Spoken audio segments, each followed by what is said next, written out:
नमस्कार। प्रदेश का सबसे भरोसेमंद news channel India news Uttar Pradesh Uttarakhand देख रहे हैं आप। मैं हूं आप सभी के साथ सृष्टि राय। आज हम बात करेंगे देश में बढ़ते कोरोना की।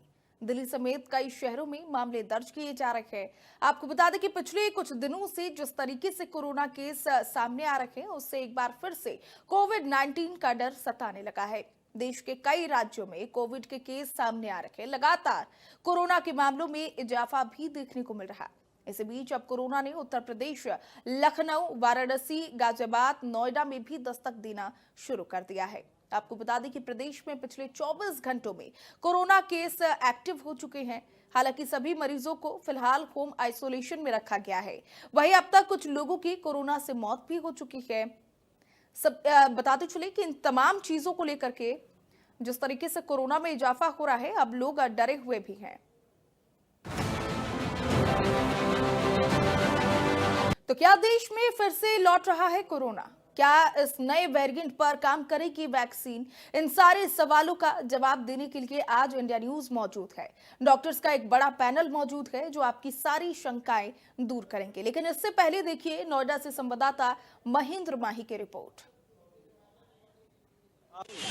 देश में लगातार कोरोना की जो संख्या है बढ़ती जा रही है। ऐसे में बात करें नोएडा में तो बीते 24 घंटों में कोरोना के 4 नए मरीज आए हैं, यानी कि पूरे जनपद में अब 19 एक्टिव केस हो चुके हैं। मैं मौजूद हूँ नोएडा के जिला अस्पताल और यहाँ कोविड का भी एक तरीके से इलाज आने वाले समय में होगा और आप देख सकते हैं किस तरीके से यहाँ जो ऑक्सीजन प्लांट है उसकी आपको आवाज़ भी सुनाई दे रही होगी। दरअसल ऑक्सीजन प्लांट को एक बार फिर से इन्होंने रिस्टार्ट करके चेक किया है कि अगर इमरजेंसी में किसी तरह की कोई असुविधा ना हो। और आप तमाम तरीकों का एम्बुलेंस भी देख सकते हैं।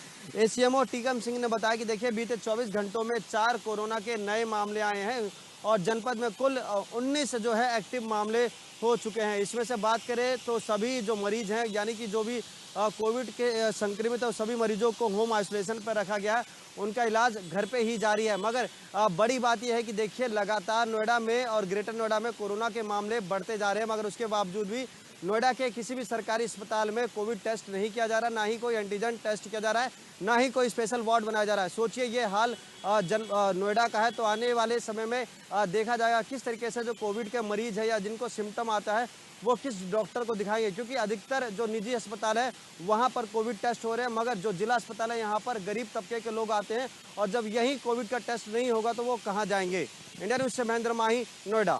सर क्या अपडेट है कोरोना पूरे जनपद में?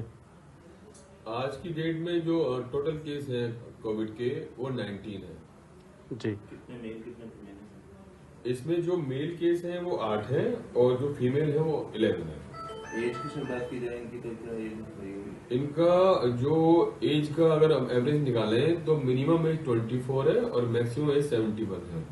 सर सभी होम आइसोलेशन पे या किसी को सभी अभी होम आइसोलेशन में है। स्वास्थ्य विभाग की टीम कैसे निगरानी कर रही है सर? ये जो बातें बता रहे हैं आपको निगरानी करके बता रहे हैं सारी चीजें। तो है 15 कोरोना पॉजिटिव रिपोर्ट आई है।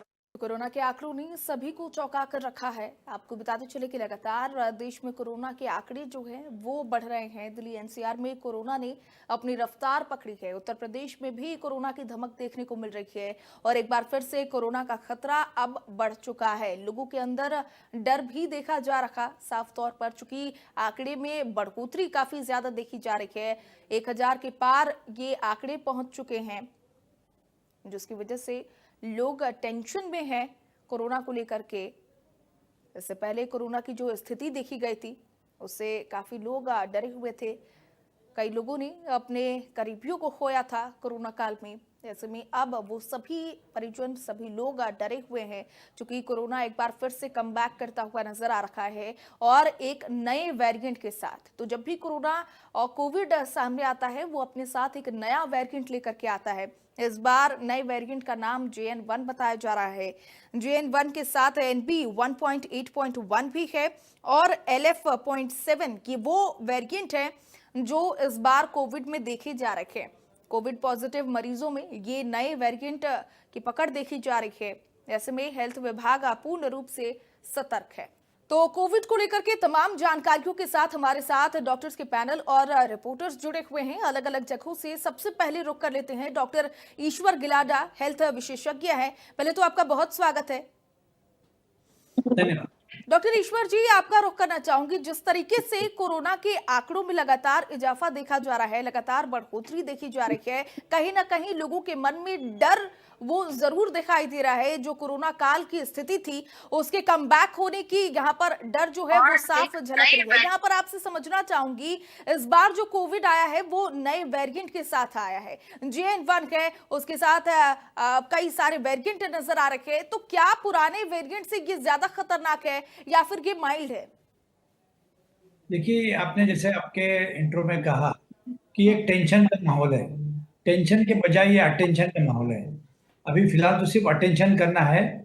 हम इस बीमारी को कोरोना अलग से न कहें, इसको कहें कि फ्लू जैसी बीमारी। और जब फ्लू जैसी बीमारी आती है उसके अंदर 4 नमूने की अलग अलग बीमारियां होती है। एक होता है इन्फ्लुएंजा या फ्लू, उसके अंदर A और B नमूना है। फिर होता है RSV, रिस्पिरेटरी सिंसिटिव वायरस। तीसरा होता है माइकोप्लाज्मा। चौथा होता है कोरोना। और जब तक हम जांच नहीं करते तो ये पता नहीं चलता कि ये कोरोना है या फ्लू है या RSV।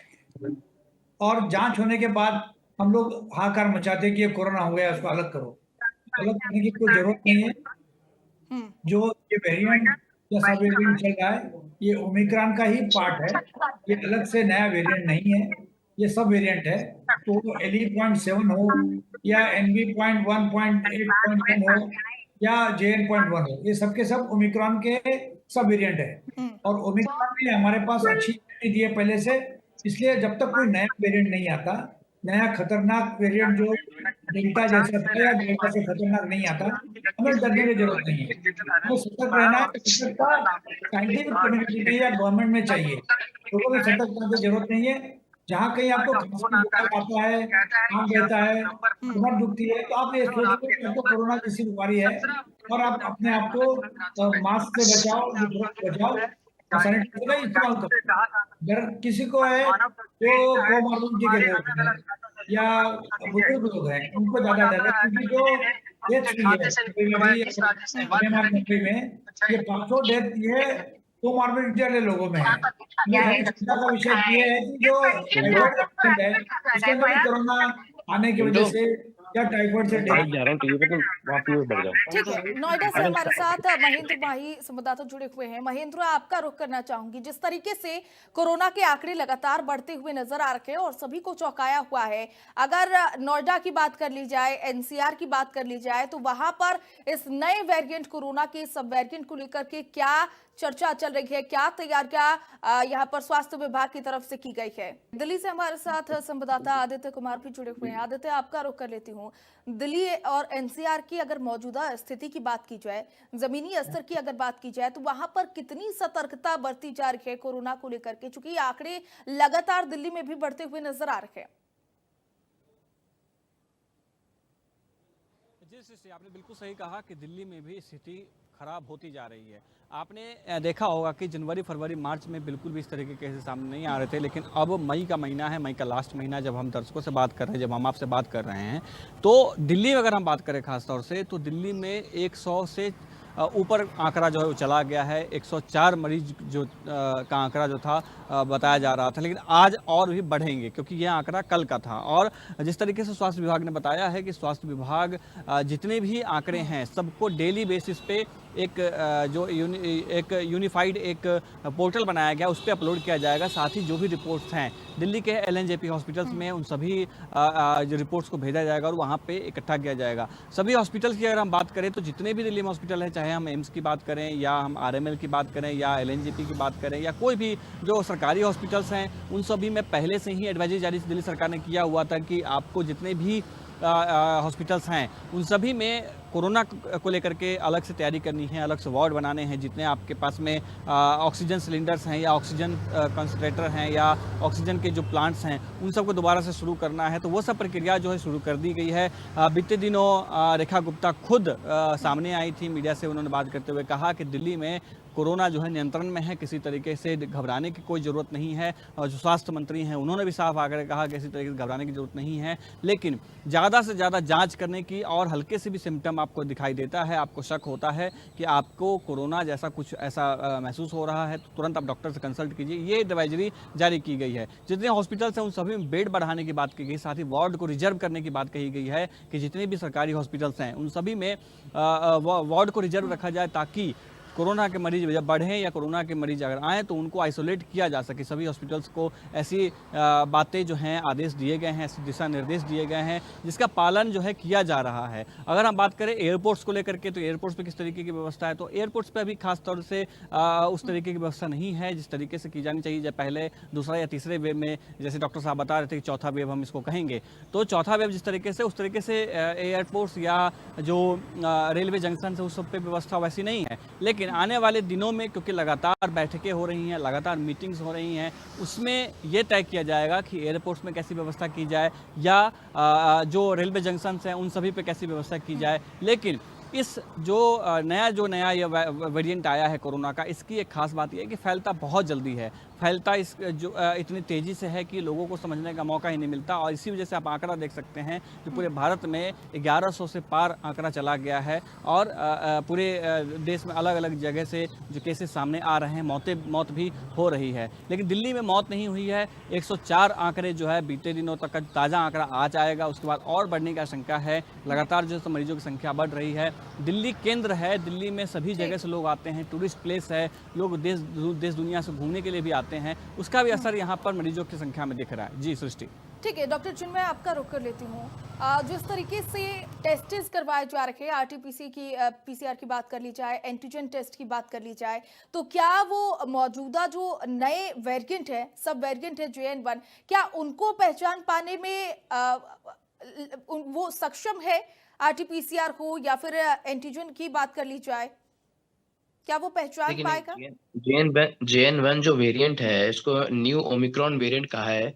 इसमें अभी एक बात ये है कि ये जो इसकी इन्फेक्टिविटी रेट है वो बहुत ज़्यादा है। ये बहुत जल्दी फैलता है। जो इसका वेरिएंट है, इसमें ऐसा म्यूटेंट है जो काफ़ी जल्दी फैलता है। बट अच्छी बात ये है कि ये माइल्ड सिम्टम्स देके अपना जो पेशेंट है अपने आप रिकवर हो जाता है। ये अच्छी बात है।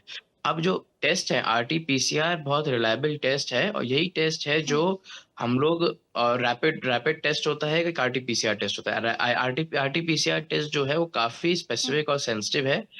मुझे लगता है, जैसे इन्होंने भी कहा कि एयरपोर्ट्स पे या कहीं पे जहाँ पब्लिक प्लेसेस ज़्यादा है वहाँ एक नॉर्मल जनरल टेस्टिंग शुरू कर देनी चाहिए बाय द गवर्नमेंट। तो उससे हम लोगों को काफ़ी अंदाज़ा लग जाएगा कि कितने हम लोगों के केसेस हैं। क्योंकि देखिए, जितना नंबर आ रहा है मुझे लगता है उसके 5 टाइम्स ज़्यादा केसेस होंगे पब्लिक में, जो अभी तक हम लोग को पता भी नहीं होगा, जो डिटेक्ट ही नहीं हुए होंगे। जो कुछ लोग अपने आप वायरल इन्फेक्शन शो करते हैं, हो सकता है कोविड हो, कई लोग अपने आप ठीक भी हो जाते हैं, और जो जिनको ज़्यादा बीमारी थोड़ी बढ़ जाती है उनका सामने आता है कि वही डॉक्टर पे रिपोर्ट करते हैं, तो RT-PCR होके पता लगता है कि तब जाके वो एक्चुअली काउंट में आते हैं। नहीं तो मुझे लगता है कि 70, 75, 80% पेशेंट्स को तो हमें पता ही नहीं लगता होगा कि किसी को जुकाम हुआ, खांसी हुई, हल्का बुखार हुआ, 3-4 दिन बाद ठीक हो गया।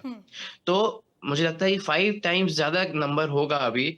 ऑल ओवर इंडिया की बात करूँ अगर मैं, तो नोएडा, दिल्ली की NCR की बात करूँ तो अभी हम लोग को बस यही है कि सतर्क होना ज़रूरी है। ठीक है और डॉक्टर चिन्मय, दवाई, यहाँ पर आप हाँ। जिक्र कर रहे हैं म्यूटेशन की, तो आपसे ये भी समझना चाहूंगी, ये जो नया वेरिएंट है इसमें कौन कौन से म्यूटेशंस पाए जा रहे हैं, और क्या ये इतना असरदार है जो कि हमारे इम्यून सिस्टम की बात कर ली जाए या फिर जो हमें वैक्सीनेशन लगे हैं उसको भी प्रभावित कर सके? देखिए, अभी तक ऐसा कुछ नहीं है कि हम लोगों को जैसे जो वैक्सीनेशंस पहले लगे थे, कोविशील्ड और इसके कोविशील्ड लगा था, तो उसमें हम लोगों को ऐसा, मुझे अभी तक ऐसा कुछ स्टडी नहीं हुई है कि इसका बूस्टर डोज़ की रिक्वायरमेंट है अभी हम लोगों को कि नहीं है। बट मैं ये देखना चाहूँगा कि अभी थोड़ा-सा हम लोग को, मुझे लगता है 10-15 दिन और वेट करना चाहिए before we scientist and doctors take a decision कि do we actually require the booster dose of the vaccine because of this variant। अगर देखिए बहुत ही माइल्ड इसका अगर मोर्टेलिटी रेट बहुत ही कम है, तो आई डोंट थिंक कि इसको हम लोग को, क्योंकि ये एक जनरल डेफिनेशन पूरी गवर्नमेंट से, सेंट्रल गवर्नमेंट से दी जाएगी कि भाई एक बूस्टर डोज स्टार्ट की जाए। जो शुरुआत में जब हम लोग को डोजेस लगी थी, that was in second wave of Covid, तो उस समय एक बात थी कि हर 6 महीने इसका बूस्टर डोज लगेगा। बट वो फाइनली वो ऐसा कभी हुआ नहीं, क्योंकि कोविड बीच में आया नहीं, काफी साल भी हो गए, टाइम भी हो गया। Now this has return, but someone has to, government has to take a call कि वेदर वी शुड, क्योंकि ज्यादातर जो होता है प्राइवेट हॉस्पिटल्स में नहीं लगती है, ज्यादातर जो नंबर होता है वैक्सीनेशन का वो गवर्नमेंट हॉस्पिटल में ही लगती है। तो that government has to take a call कि whether we should start giving the booster doses to the public और नॉट। एंड म्यूटेंट, देखिए म्यूटेंट जो आप JN1 म्यूटेंट की बात कर रहे हैं, इसमें म्यूटेशन को स्पेसिफिक प्रोटीन म्यूटेशन होता है, जिस म्यूटेशन के कारण इसका इन्फेक्टिविटी रेट बढ़ गया है। मतलब कि जो जो जैसे हम लोग, इसका इन्फेक्टिविटी रेट पिछली बार जैसे 50-60% था, इसका इस बार 15-20%, 75-80% है। तो है ना, टाइम पीरियड जो होता है फैलने का वो बहुत जल्दी हो गया है इसमें। ओके डॉक्टर चिन्मय, वन मोर क्वेश्चन। जिस तरीके से देखा जा रहा है कि ये जो नया वेरिएंट है इसके लक्षण भी एज इट इज हैं जो पुराने हमारे कोविड के, जैसा कि आप बता रहे थे कि ये चौथा वेव है। इससे पहले जो 3 वेव हमने देखे हैं, हमारी जनता ने झेला है, उनको समझना होगा कि पुराने वाले जो वेरिएंट थे उनके लक्षण भी सेम है, और इस बार जो JN1 वेरिएंट की बात की जा रही है उसके भी लक्षण, सिम्टम्स सेम है। तो किस तरीके से समझ पाएंगे कि ये जो वेरिएंट है ये पुराने वाले से घातक है या फिर कम है, या फिर पुराना वाला वेरिएंट अभी हमारे संक्रमण में है, या फिर ये नया वेरिएंट का संक्रमण हमारे ऊपर देखने को मिल रहा है? किस तरीके से समझ पाएंगे, या फिर ये RT-PCR टेस्ट के बाद ही समझ पाना होगा? नहीं, मैं बताता हूँ इसमें क्या है। एक चीज़ है, जैसे देखिए पिछली बार जो पहले जो वेरिएंट्स थे, उसमें देखिए हम लोगों को लंग को वो मेजरली अफ़ेक्ट करता था। लंग्स मतलब कि साँस लेने में दिक्कत होती थी, कई लोगों को सैचुरेशन डाउन होता था। तो वो चीज़ इसमें, इस वाले वेरिएंट में अच्छी बात ये है, कम पाई गई है। दूसरा, लॉस ऑफ टेस्ट और लॉस ऑफ स्मेल, ये बड़ा बड़ा कारण था पिछले वाले जो सेकंड वेव थी कोविड की, उसमें ये काफ़ी बड़ा मेजर सिम्पटम पाया गया था। बट इस वाले में ये बहुत कम लोगों को पाया गया है। लॉस ऑफ टेस्ट और लॉस ऑफ स्मेल जो सिम्पटम है, ये काफ़ी लोगों को नहीं हुआ है। तो ये बस एक नॉर्मल जुकाम, एक वायरल एक होगा, हल्का-हल्का आपको बुखार लगेगा कि बुखार हो रहा है हल्का, 99-100 के आसपास, जुकाम रनिंग नोज़ रहेगी, थोड़ा सर में दर्द हल्का। तो इसी से हम लोगों को थोड़ा-सा अपने आप को सेल्फ प्रिकॉशन करना है, और एक अगर आपके पास टेस्ट आस-पास रैपिड एंटीजन या RT-PCR टेस्ट की सुविधा है, तो वो टेस्ट कराइए। जैसे कि हम लोगों को पता लगे कि कोविड है, तो थोड़ा दिन आइसोलेशन, हफ्ता 10 दिन का आइसोलेशन कर लें। डॉक्टर चिन्मय, वन लास्ट क्वेश्चन। जिस तरीके हाँ जी। से कोरोना के बढ़ते आंकड़े यहाँ पर दिखाई दे रहे हैं, ऐसे में एक चीज समझ पाना बहुत मुश्किल है। उन लोगों को आप क्या कहेंगे, उन लोगों को आप क्या सुझाव देंगे जो लोग कोरोना के लक्षण तो उनके अंदर देखने को मिल रहे हैं, लेकिन वो डॉक्टर से कंसल्ट करने के बजाय वो कोशिश करते हैं कि घर पर ही एक घरेलू उपचार करके खुद को ठीक कर ले? तो उनके लिए आप क्या कहना चाहेंगे? क्या वो सही है कि घर पर ही आप घरेलू उपचार करें, या फिर एक्सपर्ट से कंसल्ट करना बेहद इंपॉर्टेंट है एट दिस मोमेंट? मुझे लगता है कि एक बार डॉक्टर को अगर दिखा लेंगे, तो उसकी गाइडेंस में रहेंगे तो ज़्यादा बेटर रहेगा। लेकिन हर कोई हर समय हर कोई आई थिंक डॉक्टर को दिखा नहीं पाता है, क्योंकि हर कोई आपके यहाँ पे एक अर्बन एरिया में नहीं रहता है, कई लोग रूरल एरिया में गाँव की तरफ रहते हैं। तो कहने का मतलब है कि अपना घर पे अगर इलाज करना चाहें, तो पहली बात, अगर ऐसा कोई भी लक्षण हो रहा है तो अपने आप को आइसोलेट कर लें कम से कम 10 दिन के लिए एक कमरे में, और साथ-साथ अच्छा खाना खाएँ, अपने टेम्परेचर पे ध्यान रखें कि फ़ीवर ज़्यादा ना हो, अपना सैचुरेशन की मॉनिटरिंग करें कि वो 94, 95, 96 से ऊपर रहे। अगर उससे कम आता है तो आपको डॉक्टर को दिखाने की सख्त ज़रूरत है, और बाकी अपना टेम्परेचर पे ध्यान रखें, अपने सिम्पटम्स पे ध्यान रखें, और अगर कोई भी चीज़ ऐसी रहती है कि जैसे आपके घरवालों को भी हो रही है, कुछ हो रहा है, तो उस केस में तो ज़रूर एक डॉक्टर की राय लें, और सबको मेडिसिन जो एप्रोप्रिएट, जो भी एडवाइस कोई डॉक्टर देता है उसको फ़ॉलो की जाए। बहुत शुक्रिया आप सभी का हमारे साथ जुड़ने के लिए और कोविड को लेकर के तमाम जानकारी साझा करने के लिए। तो कोरोना का अटैक एक बार फिर से देखने को मिल रहा है और इंडिया न्यूज उत्तर प्रदेश उत्तराखंड लोगों से यही अपील करता है कि खुद को सुरक्षित रखें और ज्यादा से ज्यादा हेल्दी चीजें खाएं ताकि आपका इम्यून सिस्टम और भी स्ट्रांग हो। चूंकि कोरोना सबसे पहले असर आपके इम्यून सिस्टम को अपनी चपेट में लेता है और फिर धीरे धीरे अपना जाल फैलाना शुरू कर देता है। तो फिलहाल के लिए इस खास कार्यक्रम में मेरे साथ बस इतना ही। नमस्कार।